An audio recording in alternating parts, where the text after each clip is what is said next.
केई लगावेला घनी फूलवरिया हो। केई लगावे राखवार अरे केई लगावेला घनी फूलवरिया हो।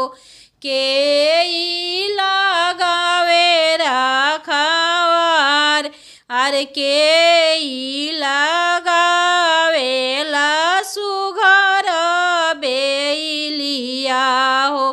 फरे फूले भैले काचनार अरे केई लगावेला सुघर बेलिया हो।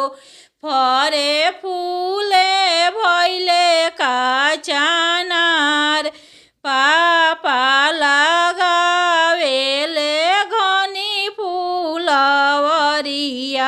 हो।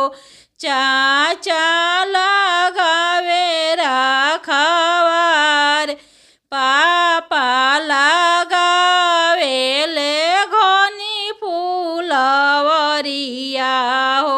चाचा लगावे राखवार अरे भैया लगावेले सुघर बेलिया हो।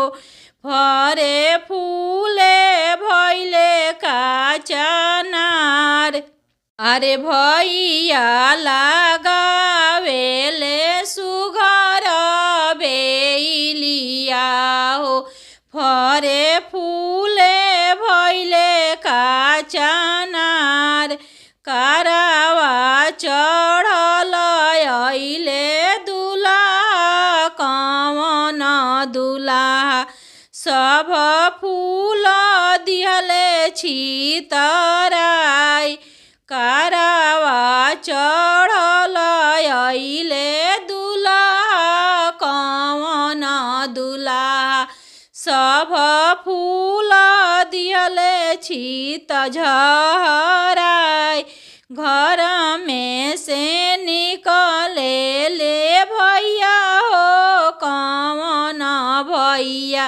हाथे गुरा देलिया मुखे पान घर में से निकले ले भैया हो कवन भैया। हाथे गुरा देलिया मुखे पान एही गुरा देलिया दुल्हा के मरबो। सब फूल दिहले झाराय एही गुरा देलिया दुल्हा के मरबो।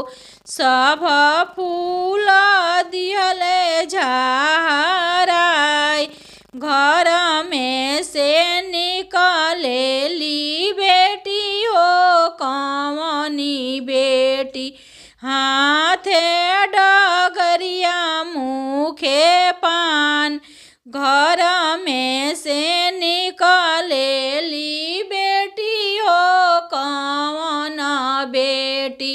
हाथे डगरिया मुखे पान हमारा सजनवा के जनी मार भैया हो।